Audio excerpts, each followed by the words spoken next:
In this episode of Where Stories Live, we explore the journey of Legrand Sommers, an individual who exemplifies unwavering perseverance and resilience.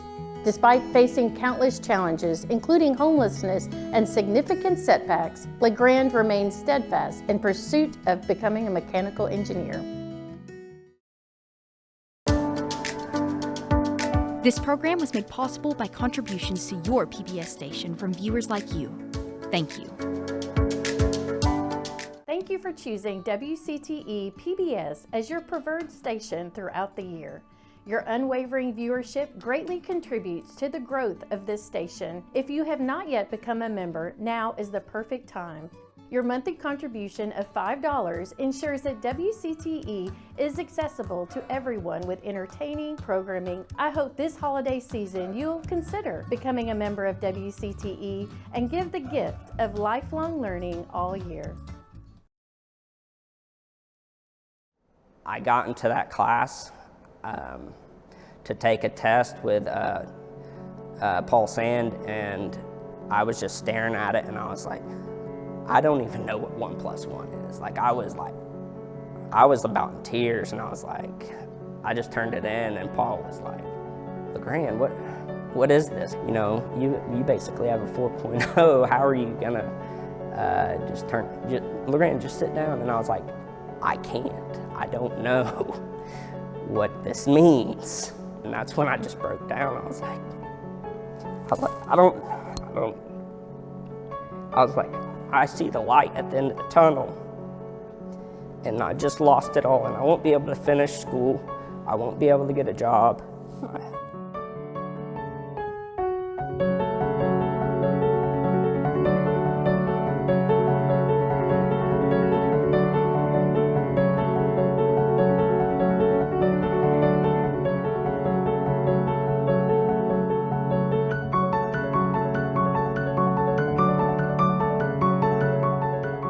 I'm Avery Hutchins, the host of Where Stories Live. In this episode, we delve into the life of Legrand Sommers, a mechanical engineer from McMinnville, Tennessee. However, what many are unaware of is the fact that Legrand faced a near devastating setback before his graduation from Motlow College. It was only through the unwavering support of a few individuals who believed in him that this story took a different turn. Legrand's journey is one of triumph over obstacles, which includes a period of homelessness. My growing up years were really, really hectic. I grew up with 9 siblings, and I had 3 brothers and 6 sisters. So I was number 7. My mom just really cared for us, did so much for us, and in a way probably spoiled us, because she may have not been like lovey-dovey type, hug you all the time things, but she really showed how much she cared about you through what she sacrificed for you. My dad was a hard worker. He somehow provided for us all through just commission-based only sales throughout his entire life. So we have 10 children in our family, and I'm the oldest of the 10, and he's the 7th, and we're 14 or 15 years apart. Legrand and I were instantly connected when he was born. I was obsessed with him when he was a baby, and we just loved each other so much. He was my little honey sugar lollipop, that's what I called him. He had so much energy.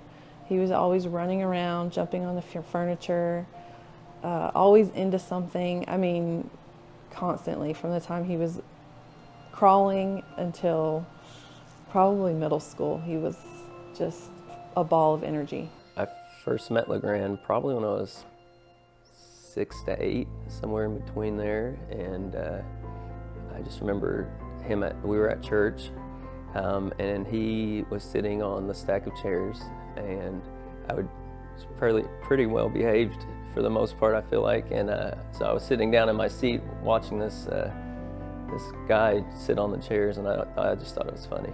By the time I got to high school, I was pretty smart in the ways that I could make good grades without really trying. But then after my freshman year, I think I started just getting really rowdy and acting crazy, and I think because I was probably bored, I just wanted to, I saw the attention I would get from being bad, so I completely stopped thinking about making good grades. Growing up, we were, of course, part of a large family, and with that comes a lot of difficulties in that our parents weren't able to give everybody one-on-one attention that they needed.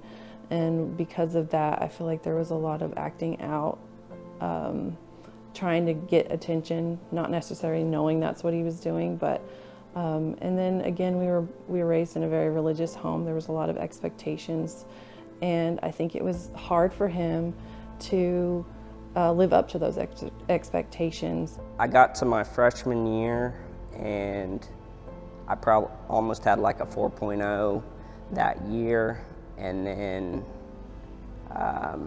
I got in trouble for the first time. I got like ISS or OSS, and I think I stopped trying. So I didn't know who I was, or I didn't really have any true goals. So by the time I got done with high school, I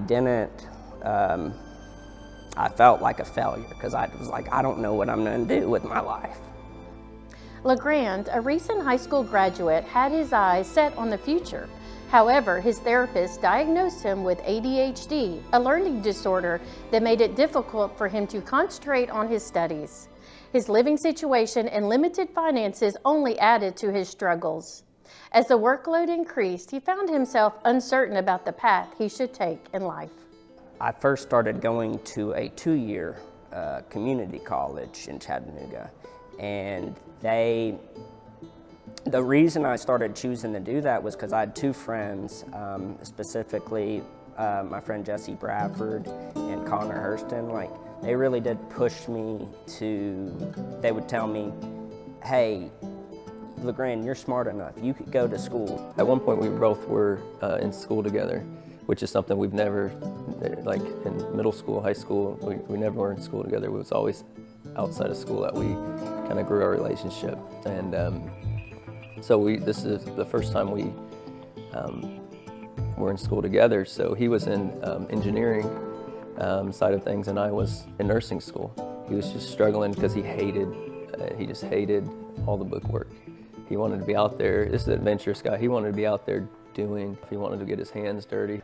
I realized I want to work with my hands, so I chose to try to become a mechanical engineer. And as I was going through that schooling, it just felt like, hey, I can do this. I'm doing really good at school, and but I also wanted to pay for it all myself. So I never wanted to take out loans. I never wanted to do anything of that nature. He went to a university, and at first everything was going well, and then we started to notice he was struggling, and I think that his ADHD came into play later on in the university classes when he was trying to get into the engineering program. I noticed that he was struggling with some other areas, with some of the classes, and I told him, I just said, hey dude, I understand I'm not the smartest guy, but you can get through this. You just have to, do a couple things that I think will really make you successful.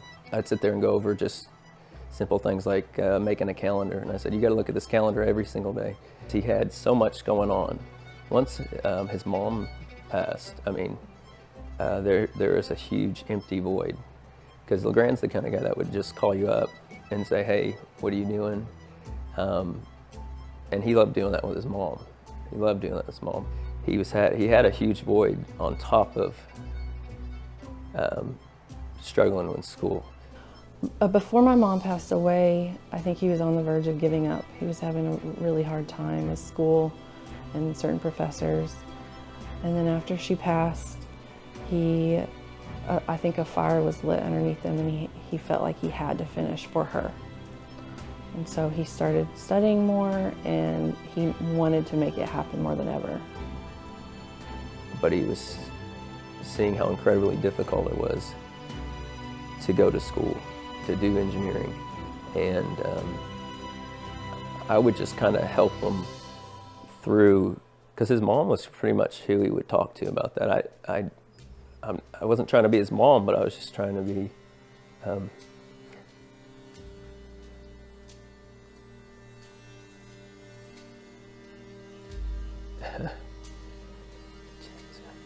was trying to be as good of a friend as I could. He would just make things happen, you know, and that's what I like about his personality too, where I admire about him. So. Since completing his high school education, Legrand has always taken great pride in his self-reliance and his ability to support himself. However, as time went on, he found it increasingly challenging to manage with limited resources. Consequently, Legrand was compelled to resort to extreme measures in order to pursue his university degree, while also ensuring he had enough to eat. Every time I tried to save money, I would think, okay, let me figure out a way to save on gas mileage. So I tore out all the seats of my car, the back seats, the front seat, tore out the radio, and I was just like, I'm gonna save gas money that way. So I got my Honda to be able to make 43 miles to the gallon. I would try to never stop when I was driving that car. So if a red light was coming up, I would just throw it in the neutral and coast for like, 2 miles trying to, so as soon as it turned green, I could just throw it back in the second gear and keep going. I probably started getting my health to deteriorate because I would think, what can I eat? I don't like to cook, so what can I eat to save money? So I started doing things like just eating peanut butter for breakfast, lunch, and dinner. I'd made a certain bad deal trying to get out of, so that I could live for nearly free. I moved into another house out there in Chattanooga to try to, basically, if I flipped the house while I was going to school, then I would get a certain amount of the profit. And then while I was going through school, all of a sudden, I was told to get out of the house in 3 days, and I was in the middle of a semester. Both cars I had that got rear-ended, totaled. I no longer have any cars. So all these things were happening while I'm trying to get through that university in Chattanooga, that when I lost that house, I was like shocked. I was like, what just happened? I've tried so hard to save all my money and I just lost everything to my name. I started thinking about, okay, I never want to lose my house again. I never want to be at risk of just not being in control of my life. And so I started thinking about, I saw the tiny home movement and that. So I took, I think it was $3,000 and bought this, a square box made out of garage door panels. And it had a small AC unit in it, had a light bulb, and some cabinets and a mini fridge. So I bought that, I took it home, and then I made this decision. Okay, I know for me to get through university, the only way is if I take all this money and just apply it to that degree, and I can't work anymore because I know that for me to focus, I cannot have these distractions. So I just posted something on like a yard sale on Facebook and said, who will let me live in your backyard for $100 a month? I told them I have this little meter and I'll keep track of all the electricity I make. I only want to pay $100, but we can make sure that I'm not using any money. He had no running water, no electricity, so he didn't have the basic needs that you would need in a home. He would eat at the Senior Citizen Living Center because they had $3 meals on a certain day. And he talked about how he would shower with a hose sometimes in the backyard if the neighbors let him use their hose. Legrand smelled so bad. His feet smelled so bad. And I would say, Legrand, hey, how about we shower or something? Let's go wash your feet. And I don't think he really realized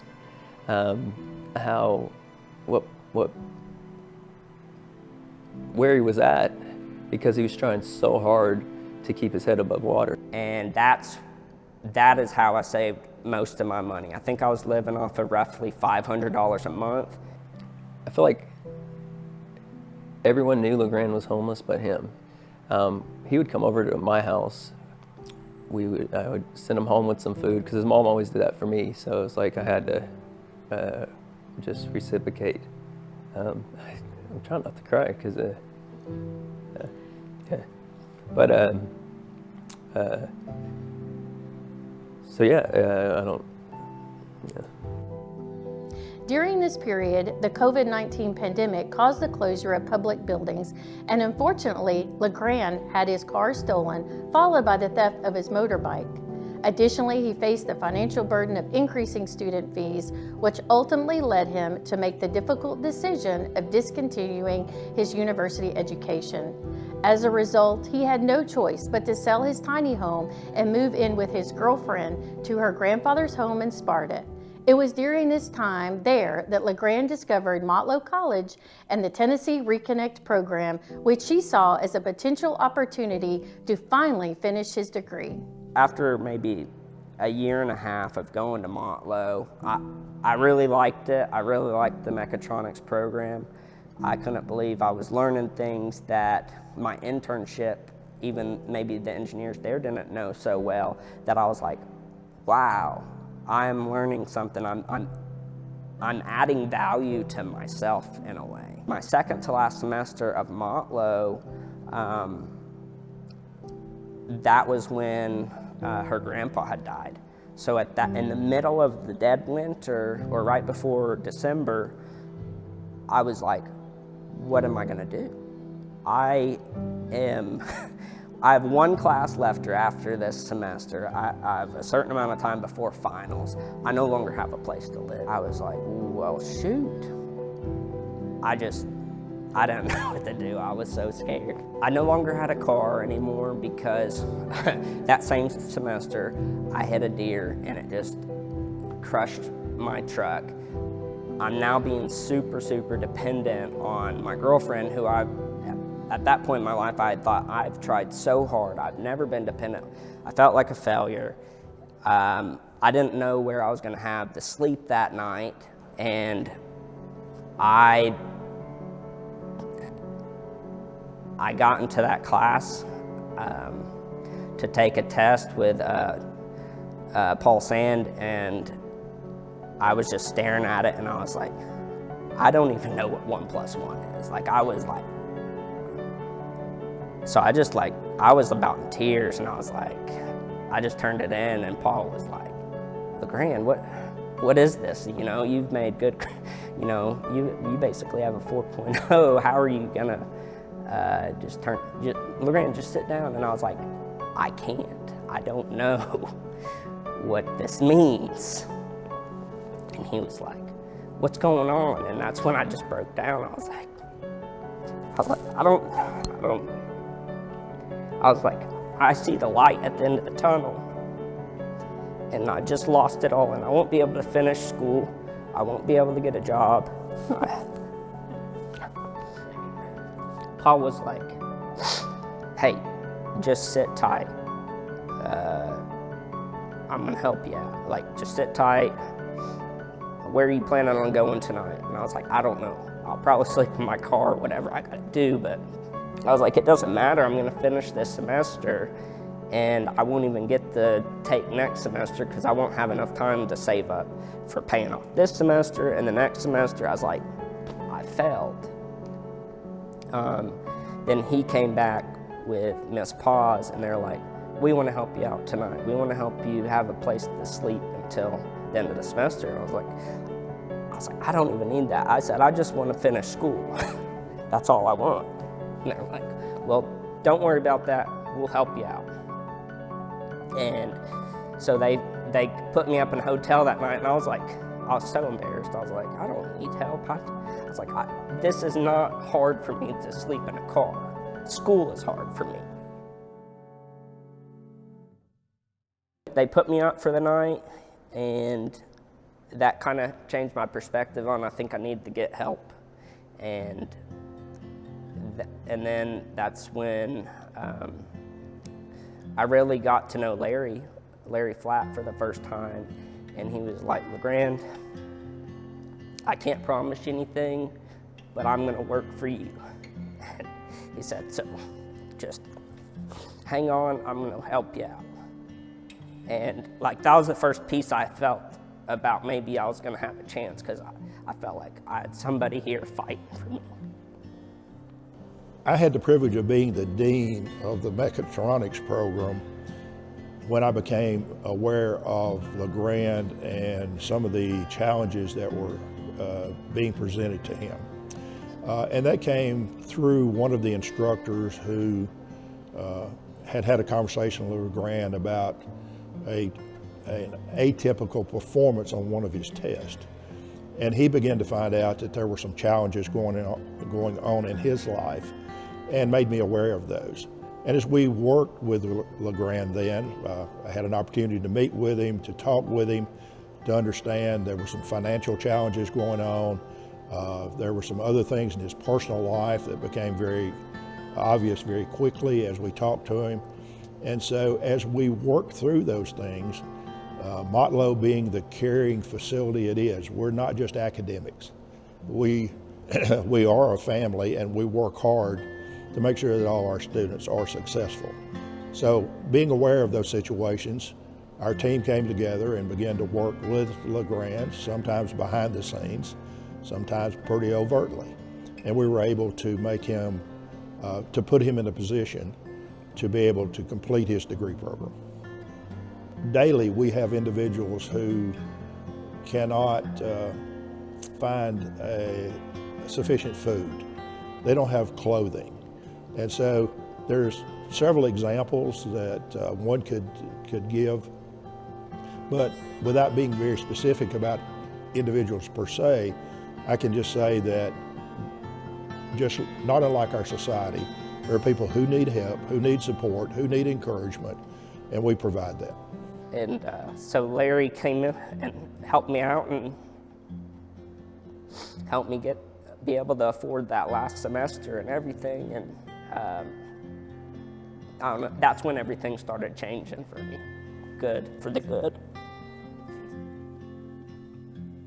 Legrand Sommers, through an unwavering determination and remarkable resilience, paved his own path towards a promising future. Motlow College and its staff exemplifies grace and compassion, which undoubtedly contributed to their ongoing achievements with former students. Legrand Sommers is a notable example of their successful alumni. Legrand and I communicate fairly frequently because when he graduated, given the plight he was in, he landed a very, very good job as a field service technician with a company called Universal Robotics. Legrand inspires me because he's willing to do things people aren't willing to do. You know, like he was willing to be homeless, which a lot of people, in his case, actually think it helped. I'm not saying that you should be homeless. I think it helped him. Really, he didn't have anything to lose. He could go all out. You know, some people, I think we have a house or something holding us back, and it was like actually didn't hold him back. I'm so proud of Legrand. I just feel like he had so many hardships that he faced, and to overcome those, I just feel such an admiration for what he went through and to where he is now. And it just makes me feel like a proud big sister. Well, Legrand is a role model for our other students. His plight in life has shown others and will show others that you can overcome if you just persevere and push forward and then ask for the help you really need. So today I'm working as a field service engineer for Universal Robots. They are the largest cobot manufacturer in the world. They're based out of Denmark, and the company is just so fantastic. I've been able to travel all over the United States, around the country. I've been to headquarters in Denmark, and I still like to camp or every chance I get when I go on these field service trips, and so I do a lot of camping, and life's a lot easier now. Legrand Sommers sought help, and his decision to do so enabled him to obtain the necessary resources that ultimately helped him graduate from Motlow College with his degree. If you or someone you know requires support in returning to school, we urge you to explore Tennessee Reconnect program, which offers free tuition. Your dreams, just like Legrand's, can also become a reality. Thank you for tuning in to this episode, and we hope you will join us next time when we go where stories live.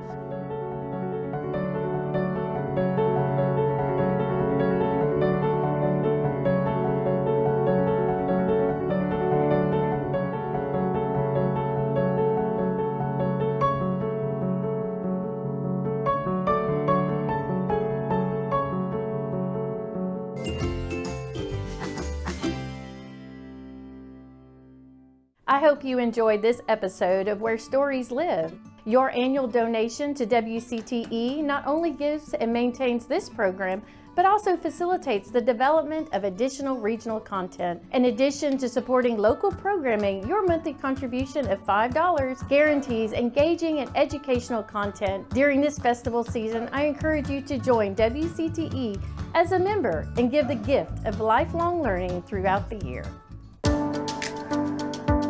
This program was made possible by contributions to your PBS station from viewers like you. Thank you.